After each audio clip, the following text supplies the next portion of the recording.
ప్రధాన నమస్తే. హైదరాబాద్‌లో నిన్న అసెంబ్లీ ఎన్నికల్లో మీ పరిస్థితి, కాంగ్రెస్ పార్టీ పరిస్థితి ఏందని చెప్పేసి చూసాం మనం. కాంగ్రెస్ పార్టీ రేపు పార్లమెంట్ ఎన్నికల్లో మా బలం ఏందో చూయించుకోవాలా అని చెప్పేసని. అంటే మీ వైపు హైదరాబాదు లేకపోతే హైదరాబాద్ పరిసర ప్రాంతాల్లో ప్రజలు లేరు, ఓటర్లు లేరు, మీ వైపు మొగ్గు చూపట్లే అని చెప్పేసని. బీఆర్ఎస్ పార్టీ నుంచి గెలిచిన నాయకుల్ని గుంజుకునే ప్రయత్నం చేస్తున్నారు. నిన్న గేట్లు ఓపెన్ చేశాను, మా వైపుగా పెద్ద ఎత్తున వస్తున్నారని చెప్పేసని మీ పార్టీ అధినాయకులు పిసిసి తర్వాత ఇతరత్ర మంత్రులు కానీ చెప్పుకొని వచ్చా అందరు. ఒకప్పుడు పార్టీ మారితే రాళ్లతో కొట్టమని చెప్పిన రేవంత్ రెడ్డి ఈరోజు ఇంకో పార్టీ నుంచి గెలిచినటువంటి వ్యక్తిని ఎలా తీసుకుంటా ఉన్నాడు రాజీనామా చేయించుకోకుండా అనేటువంటి విమర్శకు మీరు చెప్పే సమాధానం. ఒకటి వినాలే, ఇక్కడ మేము ఎవరు డోరు పోయి డోరు కొట్టి రండి అని మేము ఎవరు అంటలే. వాళ్ళ కాన్స్టిట్యున్సీ అభివృద్ధి చెందడానికి వాళ్ళకు బీఆర్ఎస్ పార్టీలో ఫ్రీడమ్ లేక ఎక్కడికక్కడ చేతులు కాళ్ళు కట్టేసి గెలిచిన ఎమ్మెల్యేలు కానీ గతంలో వాళ్ళ ప్రభుత్వం ఉన్నా కానీ ఎమ్మెల్యే ఏం చేసుకోలేకపోయారు. ఇప్పుడు మా దగ్గర ఓడిపోయిన ఇన్ఛార్జీలకు కూడా ఒక్కొక్క కాన్స్టిట్యూన్సీకి 10 కోట్లు 15 కోట్లు శాంక్షన్ చేయడం జరిగింది గౌరవ ముఖ్యమంత్రి వాళ్ళు రేవంత్ రెడ్డి గారు. సో వాళ్ళ కాన్స్టిట్యున్సీ డెవలప్ చేసుకోవడానికి వాళ్ళు వస్తారు, కానీ మేము ఎవరిని పిలుస్తలేం రమ్మని చెప్పి.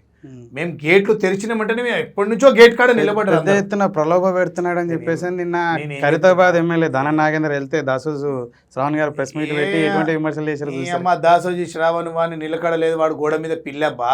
దాసోజీ శ్రావణ్ లాంటి వాడు కూడా గౌరవనీయులు దానం నాగేందర్ గారి గురించి మాట్లాడే అర్హత ఉందా దాసోజీ శ్రావణ్కి? దాసోజీ శ్రావణ్ నిన్న ఒక కార్పొరేటర్గా పోటీ చేసి గెలిచిందా?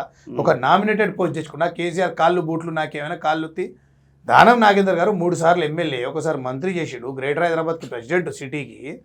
దానం నాగేందర్ గారికి కాలు గోటికి ఉన్న ఎక్స్పీరియన్సు దాసోజీ శ్రావణ్ మొత్తం బాడీకి ఉండదా? దానం నాగేందర్ కాలు గోటికి సరిపోదు దాసోజీ శ్రావణ్ అనే వ్యక్తి. దాసోజీ శ్రావణ్ ఇవాళ ఏం పని ఉంది? ఏం లేదు. కాంగ్రెస్లో ఉండే నిలకడగా అందులో ఉంటే బాగుంటుండే, అందులో ఉండి అన్ని మగ్బరీలు చేసిండు. ఇక్కడ అక్కడెక్కడ చెప్తే రేవంత్ తను అంటే పోయి మళ్ళీ కేసీఆర్ కాలకడ పడ్డాడు. ఏదో ఎమ్మెల్సీ ఇస్తా బొమ్మెల్సీ ఇస్తా అని కేసీఆర్ ఏదో భ్రమ పెట్టి చెప్పిన మాటలు అవన్నీ. నేను ఒకటే చెప్తున్నా, అది దాసోజీ శ్రావణ్గా ఇంకెవడైనా కానీ కాంగ్రెస్ పార్టీకి ఎదురు లేదు. ఏదైనా తెలుగు రాష్ట్రాల్లో చూసినాం అబ్బా, 2 టర్ములే, 2 పర్యాయాలే. టీడీపీ తీసుకొని తర్వాత కాంగ్రెస్ తీసుకొని తర్వాత టీఆర్ఎస్ తీసుకొని 100% ప్రజలు మార్పు కోరిరు. ప్రజలు మార్పు కోరినప్పుడు ఏ నాయకుడు కూడా ఏం చేయలేడు. ప్రజలకు మార్పు కావాలి. తెలంగాణలో తెలంగాణ ఇచ్చిన కాంగ్రెస్ పార్టీ ప్రజలు మీ వైపు ఉంటే వాళ్ళ వైపు ఉన్నటువంటి వాళ్ళ మీద అభిమానంతో గెలిపించినటువంటి వాళ్ళ వ్యక్తులు ఎందుకు గుంజుకుంటున్నారు అని. అరే నేను ఏం చెప్తున్నా మళ్ళీ గట్లనంటే మేమెందుకు గుంజుకుంటున్నాం భయ్? వాళ్ళంతా వాళ్ళు వస్తుర్రు. గేట్లు తెరిచినామంటే నువ్వు అర్థం చేసుకోవాలి. గేట్ కాడ వచ్చి డోర్ కొడుతున్నారు, అన్నా మేము వస్తాం అంత వద్దే అని అమ్మ గద్ద ముక్కడు మస్తు మమ్మల్ని కాల్చుక తింటుండి పీల్చుక తింటుండు అన్నమో రామచంద్ర అని గోల పెట్టుకుంటారు మా ముఖ్యమంత్రి దగ్గర అందరూ వచ్చి. ఎందుకు? అందులో ఏమీ లేదు. అంటే గెలిచినా గెలిచినట్టే అందులో ఉండి ఏం లేదు. ఇంట్లో కాంగ్రెస్ పార్టీలో ఒక కార్యకర్త కూడా ఒక రైట్స్ ఉంటాయి, ఖర్చు ఉంటాయి. ఏదైనా చేసుకోవచ్చు సొంతంగా, ఏదైనా పార్టీ గురించి మాట్లాడడం కానీ ఏదైనా కానీ. టీఆర్ఎస్ పార్టీలో అది ఉండదు, వాళ్ళు చెప్తేనే మాట్లాడాలా. టీఆర్ఎస్ పార్టీలో అహంకారానికి తెలంగాణ ప్రజలు వాళ్ళని పొందబెట్టి రాజకీయంగా. కాంగ్రెస్ పార్టీలో ఈ పరిస్థితి ఉంటుందని చెప్పేసి జాయిన్ అయిన 6 నెలలకి మాట చెప్పుకోవచ్చు అన్నారు. 6 సంవత్సరాల పైచలకు బీఆర్ఎస్ పార్టీలో ఉన్నారు. నిజంగా ఆ పరిస్థితులు ఉన్నాయా? లేదు ఈరోజు కాంగ్రెస్లో ఉన్నారు కాబట్టి ఇలా మాట్లాడుతున్నారు. నేను ఏం చెప్తున్నా బా, 18 సంవత్సరాలు బీఆర్ఎస్లో పార్టీలో పనిచేసినాము.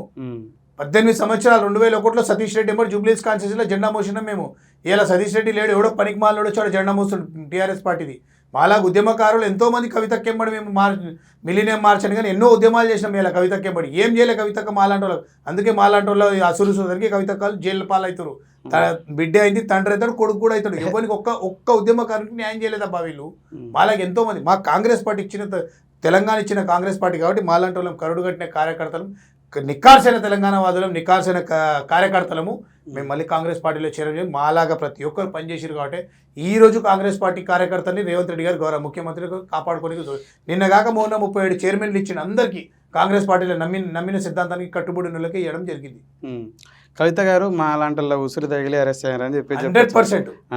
లేపు కేటీఆర్ గారు కేసీఆర్ గారు అరెస్ట్ అవుతారని చెప్పి 100% అవుతారు. అయితే ఇవన్నీ బీజేపీ కుట్రపూరితంగా చేసింది రేపు పార్లమెంట్ ఎన్నికల్లో ప్రలోభ పెట్టడానికి, భయభ్రాంతులకు గురి చేయడానికి అని చెప్పేసి అని బీఆర్ఎస్ నాయకులు నేనేం చెప్తున్నా, కేటీఆర్ గారు కానీ హరీష్ రావు గారు కానీ ఇంకా చాలా మంది చెప్పుకొచ్చినటువంటి కేటీఆర్ హరీష్ రావుకి సిగ్గు శరం ఉంటే ఫస్ట్ వాళ్ళ ఆత్మ పరిశీలన చేసుకోవాలి. వాళ్ళ చెల్లె వాళ్ళ మరదలు తప్పు చేసిందో లేదో వాళ్ళకు కూడా తెలిసిన విషయమే ఇది.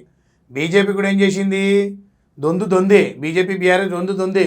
ఇప్పుడు బీజేపీ ఏం చేసింది? ఇక్కడ ఒక 4 సీట్లు 5 సీట్లు గెలవాలి, 10 సీట్లు గెలవాలనేది టార్గెట్ పెట్టుకుంది. కానీ 2 సీట్ల కన్నా ఎక్కువ గెలవదు బీజేపీ. ఈడ కాంగ్రెస్ పార్టీ తెలంగాణలో 12 సీట్లు గెలవబోతుంది. ఎగ్జాంపుల్ కరీంనగర్ తీసుకోండి. ఒక బీసీ సామాజిక వర్గానికి చెందిన వ్యక్తి అదే బండి సంజయ్ ఢీకొట్టేది కరీంనగర్లో కూడా కాంగ్రెస్ జెండా ఎగరబోతుంది. అసలు బీసీలకి ఎస్సీలకి పెద్దగా ప్రాధాన్యత ఇవ్వట్లేదు. రిజర్వ్డ్ కాన్సిల్లో మాత్రమే ఎస్సీలకు ఇవ్వడం జరుగుతుంది. జనరల్ సీట్లు ఎక్కడ బీసీలకు అవకాశం ఉన్న చోట కూడా ఎట్లే ఓన్లీ నాడు వెలమల రాజ్యం, నేడు రెడ్ల రాజ్యం. కాంగ్రెస్ పార్టీ రెడ్ల పార్టీ మళ్ళీ ఒకసారి నిరూపించుకుంటుంది అని చెప్పేసి అని ఎట్లా అంటారా బా? ఇప్పుడు 10 ఏళ్ళు వెలమ దొర అయినటువంటి కేసీఆర్ గారు వాళ్ళ వెలమలకే ప్రాధాన్యత ఇచ్చాడు. రేవంత్ రెడ్డి అన్నీ కూడా నాడు అసెంబ్లీకి కూడా టికెట్లను రెడ్లకి ఇవ్వడం జరిగింది. నేడు పార్లమెంట్కి ఇవ్వడం జరిగింది. నామినేటెడ్ పదవులలో కూడా వాళ్ళకి పెద్ద ఎత్తున ప్రాధాన్యత ఇచ్చారని చెప్పేసి నేను చెప్తున్నా. నక్కకి నాగలోకానికి తేడా ఉంటుంది. రెడ్లకి వెలమలు 3-4%, 5% ఉంటుంది. రెడ్ల పర్సెంటేజ్ ఎంత చాలా పెద్ద. ఇప్పుడు అట్లా అంటే వైఎస్ఆర్ గారు ఎంత ఉంది? 7 to 8 బిట్వీన్ ఉంది. ఓన్లీ ఎక్కువనే ఉంటారు. వెలమాల కన్నా డబుల్ ఉంటారు. ఎవరు? కాంగ్రెస్ 4 ఉంటే 8 ఉన్నారు. నేనేమంటున్నా డబుల్ ఉంటారు కాబట్టి ఇప్పుడు మొన్న 37 పదవులు ఇచ్చారు. ఏది నామినేటెడ్ చైర్మన్లు 37లో 15 రెడ్లకు ఇచ్చారు. బీసీలకు ఒక 7-8 ఇచ్చారు. మైనారిటీలకు 2-3 ఇచ్చారు. ఎస్సీకి ఇచ్చారు, ఎస్టీకి ఇచ్చారు. అందరికి కలిపి మంచిగానే ఇచ్చారు. అట్లేం లేదు. ఇప్పుడు ప్రజెంట్ రేవంత్ రెడ్డి గారిది ఓన్లీ రెడ్ల పాలన అయితే లేదు. రేవంత్ రెడ్డి గారి ఆధ్వర్యంలో కూడా గుర్తుంచుకోండి. ఇప్పుడు మొన్న మా అనిల్ కుమార్ యాదవ్కి రాజ్యసభ ఇవ్వలేదా? బీసీకి. మహేష్ కుమార్ గౌడ్కి బీసీకి ఎమ్మెల్సీ ఇవ్వలేదా? ఇచ్చారు కదా. బీఆర్ఎస్ ఇప్పటి వరకు ప్రకటించిన దాంట్లో 3 స్థానాలలో బీసీలకు అవకాశం ఇచ్చింది పార్లమెంట్కి పోటీ చేయడానికి. బీజేపీ వచ్చేసి 6 స్థానాలలో పోటీ చేయడానికి అవకాశం ఇచ్చింది. కాంగ్రెస్ ఎన్ని స్థానాలలో ఇచ్చిందంటే 100% ఇస్తుంది. కొంచెం వెయిట్ చేయాలా. ఒకటి గెలుపు గుర్రాలకి ఇస్తారు. ఇప్పుడు బీసీలా, ఎస్సీలా, ఎస్టీలు కాదు. ఇప్పుడు మాకు కావాల్సింది కాంగ్రెస్ ప్రభుత్వంకి కావాల్సింది ఎంపీలు గెలవాలా. బీసీ అది రెడ్డి గెలుస్తాడా, ఓసీ గెలుస్తాడా, ఎస్సీ గెలిస్తే ఎస్టీ. ఎగ్జాంపుల్ చెప్తా మీకు. తుంగతుర్తి కాన్స్టిట్యున్సీలో సామ్యాల్ గారు ఇంట్లో కూర్చుని ఆయనకు కాంగ్రెస్ పార్టీ గెలుస్తాడని చెప్పి పిలిచి టికెట్ ఇవ్వడం జరిగింది. 50,000 రూపాయలు ఆయన జోలలో 51,000 మెజారిటీతో గెలిచొచ్చాడు. అది కాంగ్రెస్ పార్టీ చరిత్ర. అది కాంగ్రెస్ పార్టీ గ్రేట్నెస్. సో గెలిచేటోళ్ళకి ఇస్తారా? ఎస్సీయా, ఎస్టీయా, బీసీయా, ఓసీ చూడదు. రెడ్డి లైన్ అంటే ఎక్కువ గెలిచడానికి అవకాశం ఉంటుంది. ఎన్నికల టాగ్ ఉంటాయి. నేను ఏమంటున్నా, గెలిచేటోళ్ళని చూస్తారు వాళ్ళు. ఎస్సీ కానీ, బీసీ కానీ, ఎస్టీ కానీ, ఎవరైనా కానీ ఎవరు గెలుస్తారు ఈ కాన్స్టిట్యూన్సీ, ఈ పార్లమెంట్ కాన్స్టిట్యూన్సీ ఎవరు గెలుస్తారు వాళ్ళకి టికెట్ ఇస్తారు. అది బీసీలకు ఇస్తేనే గెలుస్తారని ఉన్నాను. 100% బీసీ. కాంగ్రెస్ పార్టీ మీద ప్రధాన విమర్శ నేడు ఏంటంటే బీసీలకి ప్రాధాన్యత ఇవ్వట్లేదని చెప్పేసి. ముఖ్యంగా ఎక్కువ సామాజిక వర్గం ఈ బీసీలను సబ్కులాలలో మున్నూరు కాపు, యాదవ సామాజిక వర్గం, ముదిరాజు, వీళ్ళని విస్మరించుతుంది కాంగ్రెస్ పార్టీ అని చెప్పేసి. నేను ఏం చెప్తా, టీఆర్ఎస్ పార్టీలో అప్పుడు ఒక గౌడ్కే కదా వాళ్ళు మినిస్టర్ ఇచ్చింది.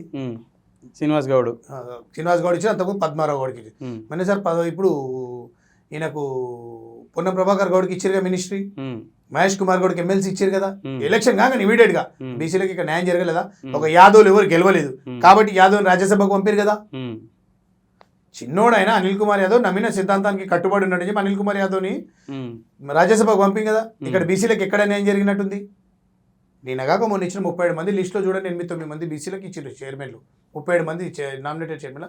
సో ఇవన్నీ ఇప్పుడు ఎట్లుంటుందంటే ఆడలేక మధ్యలో ఓడి అన్నట్టు. ఇంకా పార్లమెంటు అభ్యర్థులను ప్రకటించాల్సింది. మీరు అన్నటువంటి కరీంనగర్లో కానీ ఇంకా ఎక్కడైనా అవకాశం ఉంటే బీసీలకు అవకాశం ఇచ్చారంట కాంగ్రెస్ పార్టీ. చెప్తున్నా గెలుపు గుర్రాలు. హైదరాబాద్ రేపు సికింద్రాబాద్ పార్లమెంట్ సీటు కూడా బీసీ నాయకుడు ఎవరైనా గెలుస్తాడంటే 100% అది బీసీకి ఇస్తారు. లేక మైనారిటీ గెలుస్తాడంటే మైనారిటీకి ఇస్తారు. లేక ఎస్సీ గెలుస్తుంటే ఎస్సీకి ఇస్తారు. ఎగ్జాంపుల్ చెప్తున్నా నేను. కరీంనగర్ కానీ, మెదకే కానీ, ఇంకేదైనా కానీ గెలుపు గుర్రాలకే టికెట్ ఇస్తారు. వాళ్ళు ఎవరైనా కానీ వాళ్ళ డబ్బు ఉందా, డబ్బు లేదా, ఫ్యామిలీ బ్యాక్గ్రౌండ్ ఉందా, పొలిటికల్ బ్యాక్గ్రౌండ్, అవి ఏమీ చూడరు. గెలుస్తున్నారా, గెలిచే వాళ్ళకి టికెట్ ఇస్తారు. అన్ని విధాల సర్వేలు జరుగుతాయి. ఈ కవిత అరెస్ట్ ఉదాంతం మీద మళ్ళీ ఒకసారి మనం మాట్లాడదాం. ఈ ఉదాంతం చూస్తే మీకు ఏమనిపిస్తుంది? సాగదీసా అన్నారు సీరియల్ లాగా, మీరు ఏది చేసుకుంటారో చేసుకోండి అని అప్పుడు కవిత గారు చెప్పుకురావడం జరిగింది. అసలు నోటీస్ లేకుండా ఎలా అరెస్ట్ చేశారని చెప్పేసి. ఎలక్షన్ల వరకే, పార్లమెంట్ ఎలక్షన్లు అయినాక రిజల్ట్స్ వచ్చినాక వారం రోజులకి కవిత గారు బయటకు వస్తారు. ఇదంతా ఎలక్షన్ స్టంట్, బీజేపీ ఆడే నాటకాలు. కానీ తెలంగాణలో ఏ నాటకాలు నడవవు. తెలంగాణలో బీజేపీని నమ్మే ప్రసక్తి లేదు. మోదీ గారు రోడ్ షోలు చేయని, పొరుగు దండాలు పెట్టని, గంటలు సభలు పెట్టని, బహిరంగ సభలు ఎంత స్పీచ్ ఇచ్చినా ఎవరు పట్టించుకుంటారు. బీజేపీ కాంగ్రెస్ ఒకటి అంటున్నారు నాయకులు. ఏంది బీజేపీ కాంగ్రెస్ ఒకటి అంటా ఉన్నారు. అరే ఏం మాట్లాడుతున్నావు భయ్ నువ్వు? ఏమన్నా కరెక్ట్? బీజేపీ కాంగ్రెస్ ఎన్నడైనా కలుస్తాయా? అరే వాటి పనికి మాలలో పోయి నువ్వు పింక్ షర్ట్ వేసుకొని వాళ్ళకి సపోర్ట్లో మాట్లాడు. పనికి మాలలో లేకుండా ఏడనైనా నువ్వు రోడ్డు మీద అంటే రాజకీయం తెలిసిన రోడ్డు మీద పోయి ఒక 21 సంవత్సరాలు పై ఏజ్ను ఎవరైనా బీజేపీ కాంగ్రెస్ ఎప్పుడైనా కలిస్తే అడుగు భద్రశత్రులే. వాళ్ళు ఎట్లా కలుస్తారు? సెంట్రల్ ఉంటే బీజేపీ ఉండాలి, లేకపోతే కాంగ్రెస్ ఉండాలి. వచ్చేది కాంగ్రెస్ ప్రభుత్వం సెంట్రల్లో 300 పైన సీట్లు సాధించబోతుంది. మోదీ గారికి అయిపోయింది పని,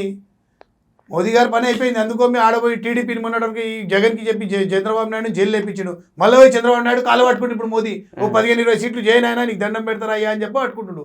మోదీ అమిత్ షా వీళ్ళిద్దరు ఎట్లా అంటే ఒకరు బియ్యం సంచి, ఒకరు పిండి సంచి, ఆటే కథ ఎలా చామల కథ ఎలా అంటారు వీళ్ళిద్దరు ఎంత డేంజర్ అంటే వీళ్ళు రేపు పొద్దున వీళ్ళైతే 2024లో ఢిల్లీ సెంట్రల్లో కాంగ్రెస్ ప్రభుత్వం రాబోతుంది.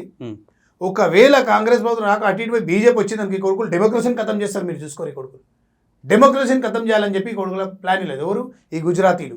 కాబట్టి మన దగ్గర ఉన్న ప్రజలకు నేను మనవి చేసేది ఒకటే, దయచేసి కాంగ్రెస్ పార్టీకి పట్టం కట్టండి. తెలంగాణలో మ్యాక్సిమం 12 నుంచి 14 సీట్లు కాంగ్రెస్ పార్టీ గెలిపిస్తే రేపు పొద్దున బీజేపీ రాకుండా మన కాంగ్రెస్ పార్టీ సెంట్రల్లో అన్ని విధాల సపోర్టివ్ ఉంటుంది. ఒకవేళ బీజేపీ వచ్చినా పార్లమెంట్లో గట్టి కొట్లాడడానికి ఉంటుంది. చివరిగా ఇటీవల అంటే సోషల్ మీడియా వేదిక ద్వారా పెద్ద ఎత్తున ప్రాచుర్యం పొందినటువంటి హైదరాబాద్ పార్లమెంట్ నుంచి బీజేపీ కంటెస్టెడ్ పీపుల్ ఎవరైతే ఉన్నారో, కంటెస్ట్ చేయడానికి అవకాశం ఎవరైతే బీజేపీ పార్టీ కల్పించారో, కొంపల్లి మాధవలత గారు, ఈ విరించి హాస్పిటల్ ఎండి ఒక పనికి మాలిన ఆమె చేయాలి మాకు చెప్తుంది ఏమా బాబు, ఆమె వచ్చి ధర్మము సర్మము నల్లపూసలు ఎక్కడ పెట్టుకోవాలి ఆమె చెప్తే మా ఆడోళ్ళకి తెలుసా ధర్మం గురించి. ఆమె కరోనా టైంలో వారి పేరు చెప్పగానే ఇంత కానీ అరే మాలి కాదుగా మరి కోపమేంది భయ్, ఆమె ఇలా మాకు ధర్మం గురించి వచ్చి మా మాటలు మంత్రాలు చెప్తుంది. కరోనాలా వాళ్ళు దోచుకునే మా సొంత తాత చచ్చిపోయింది అబ్బా హాస్పిటల్లా, మా సొంత తాత చచ్చిపోయింది మల్లేష్ యాదవ్ అని చెప్పి. అలీజా కొట్లలో ఉంటాడు మా అమ్మమ్మ వాళ్ళు, అంత దొంగలు వాళ్ళు. ఆమె వచ్చి అంత దుష్ప్రచారం చేస్తా ఉన్నది కాంగ్రెస్ నాయకులు, ఎంఐఎం వాళ్ళు. నా హాస్పిటల్ నుంచి అటువంటి ఏం జరగలేదని చెప్పేసి అరే రమ్మని చెప్పబ్బా, నా ముందుకు రమ్మను. ఆమె ఏవైతే మీడియాలు పెడుతుందో అన్నిట్లో నేను కామెంట్ కూడా పెట్టినా. నేను నువ్వు మంచిగా అడిగిన క్వశ్చన్, మా సొంత తాత చచ్చిపోయిందని చెప్తున్నా. నేను కదే విరంచి హాస్పిటల్లో కరోనాలో వాళ్ళ హాస్పిటల్ మీద వచ్చిన కంప్లైంట్ ఏ హాస్పిటల్కి రాలేదు. ఎట్లా చనిపోయింది మీ తాత? మీ తాత ఇట్లనే భయ ఒంట్లో బాగాలేక అడ్మిట్ అయ్యి మంచిగా నడుచుకుంటామండి పైకి. 2 రోజుల తర్వాత పీనుగుని పంపించారు. అరే నీ అమ్మ ఇదేంద్రా భయ్ చచ్చిపోయాడు అన్నాడు. నేను పరిచాను. అరే ఏమరానైనా ఇదేం పరిచాను. ఇప్పుడు హాస్పిటల్ ఎదురుగానే బాలాజీ గ్రాండ్ బజార్ అని ఉంటుంది, కొంచెం ముందుకు పోతే ఆడ మా బాబాయ్ది వెజిటేబుల్ షాప్ ఉంటుంది, మా మమ్మీ వాళ్ళ చెల్లె హస్బెండ్ది. అరే ఇక్కడ దగ్గర ఉంది ఇక్కడ తిండి అని మా బాబాయ్ చెప్పడం వల్ల తీసుకొని జాయిన్ చేసినాం. అటువంటి దరిద్రమైన హాస్పిటల్. ఆమె ఇవాళ నేను యాగాలు చేస్తున్నాను, డబ్బులు తీసుకున్నాను, దగ్గర 3.5 లక్షలు తీసుకున్నాను 2 రోజులకే. ఇలా ఆమె మేము యాగాలు చేస్తున్నాం శివుని కపించి. అరే అమ్మ నువ్వు చేస్తుడేందే తల్లి, పుట్టుపూర్వకం నుంచి చేసుకుంటూ వచ్చిర్రు. నువ్వు ఉండొచ్చు, నువ్వు ఏదైనా ఉండొచ్చు, నీకంత చిత్తశుద్ధి ఉంటే నువ్వు హైదరాబాద్ పార్లమెంట్ ప్రజలకు సేవ చేయాలనుకుంటే ఫస్ట్ హైదరాబాద్ పార్లమెంట్ కాన్స్టిట్యున్సీలో ఉన్న ప్రజలకు నువ్వు ఫ్రీ ట్రీట్మెంట్. హైదరాబాద్ కాన్స్టిట్యున్సీ ప్రజలకు ఈ రోజు నుంచి నువ్వు ఫ్రీ ట్రీట్మెంట్ స్టార్ట్ చేయి, చూస్తా. ఓకే హెల్త్ క్యాంప్ గురించి హాస్పిటల్ నుంచి చేస్తున్నదే సేవ. నేను ఇంకొక చోటు నుంచి రూపాయి సంపాదించుకుంటున్నా, ఇక్కడ ప్రతిరోజు కూడా నాకు పెద్ద ఎత్తున నష్టం ఉంది, సమ్ లాక్స్ లో అని చెప్పేసి. నష్టం ఉంటే ఎవడు చేయమన్నాడు? ఎందుకు? ఇప్పుడు నేను ఒక మాట చెప్తా, సేవ కోసం అని చెప్పేసి నేను ఒక మాట చెప్తా. ఇప్పుడు నీకు రూపాయి రాకపోతే నేను కూర్చుంటావా? నేను ఎందుకు వచ్చినా? నీ స్టూడియోలో వస్తే నేను నా పార్టీ గురించి నేను మాట్లాడుకోవచ్చు, నా పార్టీ గురించి నేను ప్రజలకు చెప్పుకోవచ్చు అని నువ్వు ప్రజలకు చూపిస్తావు. నేను వచ్చిన నాకు లాభం జరుగుతుందని వచ్చినా కదా నీకు దగ్గర. నష్టం చేస్తా నేను ఆ ఉద్దేశంతో నేను హాస్పిటల్ నుంచి చర్యలు చేపట్టట్లే, సేవ అనే దృక్పథంతో చేస్తా ఉన్నా. నాకు ఇంకా వేరే బిజినెస్ ఉన్నాయి. ఇదంతా తప్పుడు ప్రచారం, ముఖ్యంగా ఈ కాంగ్రెస్ ఎంఐఎంలు చేస్తున్నారు. నేను ఇన్ని రోజు ఆమె ఇప్పుడు నేనేమంటాను సరే ఇవాళ తప్పుడు ప్రచారం చేస్తున్నాం. ఈమె సంకలనాకుతుంది కాంగ్రెస్ అని చెప్తున్నా. ఆమె నాకుతుంది బీజేపీ, ఆమె గుజరాత్లో బూట్లు నాకుతుంది. కానీ నేను చెప్పేది ఆమెకి అంత చిత్తశుద్ధి ఉంటే ఫస్ట్ ఒకటే హైదరాబాద్లో ఒక హెల్త్ క్యాంప్ పెట్టమని చెప్పు ఫ్రీ, హైదరాబాద్ పార్లమెంట్ కాన్స్టిట్యున్సీలో. రెండోది ఇవాళ ఆమె ఇప్పుడు కాంగ్రెస్ ఇప్పుడు పార్టీలోకి వచ్చింది, ఇప్పుడు రాజకీయంలోకి వచ్చింది. నేను ఒకటే అడుగుతున్నా విరంచి హాస్పిటల్ ఓనర్ని, 2021, 20లో 22లో నీ హాస్పిటల్ మీద ఈ కామన్ పీపుల్ ఎంతమంది కంప్లైంట్ ఇచ్చారో నేను బయటికి తీయాలా? తీస్తే అయింది. ఇవాళ మేము కాంగ్రెస్ వాళ్ళము ఆమెని నెగిటివ్గా మాట్లాడుతున్నాం కదా, ఎంఐఎంలో మాట్లాడడం. సరే కామన్ పీపుల్ ఎంతోమంది కంప్లైంట్ చేసిరుగా 2020, 21, 22లో. మళ్ళీ ఆ కంప్లైంట్ ఇస్తే దాని గురించి ఏమంటది? ఇప్పుడు మీలాగా ఇప్పుడు మీడియా వాళ్ళు ఏదైనా ఉన్నది చెప్తారు. ఒకటప్ప TV9లో కూత కూసింది. TV9 ఆమె ఒక ఇంటర్వ్యూలు అడిగింది ఎవరు కంప్లైంట్ ఇచ్చారు అంటే టక్కన ఇట్లా TV9 చూపించారు విరేంజీ హాస్పిటల్ ఇట్లా జరిగిందని. ఏంటంటే ఏదో అక్రమంగా అవి ఇవి సంపాదించుకున్నారు వాళ్ళు, ఆ ఆస్తులు కాపాడుకోనికే ఏదో బీజేపీలో వేరు. అంటే వీళ్ళందరూ ఏమనుకుంటారంటే ఏదో బీజేపీలో పోతే కాపాడతారు, ఏమి కాపాడరు. రేపు సందర్భం వస్తే ఢిల్లీలో కాంగ్రెస్ గవర్నమెంట్ వస్తే ఇలాంటి వాళ్ళు కూడా ఇప్పుడు ఎట్లయితే కవిత గారు పోయారో ఇలాంటి వాళ్ళు కూడా అందరూ పోతారు. ఏ అక్రమంగా ఎవరెవరైతే సంపాదించిందో అడ్డగోలుగా సంపాదించారు కదా మీకు వీళ్ళందరూ. సాధ్యపడలే కాంగ్రెస్ పార్టీకి, మీకు చేతగాలే, నేను అసదుద్దీన్ ఓవైసీల మీద పోటీసి గెలిచి చూపిస్తా, ఈ హైదరాబాద్ పార్లమెంట్ ఉన్నటువంటి ఆడబిడ్డలందరూ హిందూ ధర్మాన్ని పాటించే వ్యక్తులంతా నా వైపు ఉన్నారు, తరిమి కొడతాం, ప్రతి వీధి తిరుగుతా, వార్డులో తిరుగుతా నా వైపు ఉన్నారు, హిందూ ధర్మాన్ని పాటించే వ్యక్తులంతా గెలుస్తున్నాం రేపు హైదరాబాద్ పార్లమెంట్లో అని చెప్పేసి. నువ్వు ఇన్నే ఉంటావు, నేను ఇన్నే ఉంటా. ఓకే, జూన్ 4వ తేదీ ఆమె గెలిస్తే సగం గుండు కొరిగిపించుకోండి, సగం మీసం సగం గడ్డం గురించుకొని నీ స్టూడియోలోకి ఈయనే కెమెరా ముందే కొరిగించుకొని పోతా. ఇంకొకటి, సరే నీకైతే నేను ఛాలెంజ్ చేయలేను, నువ్వు మీడియా నువ్వు చేయించుకోండి, నేను అడగలేను, అవసరం లేదు.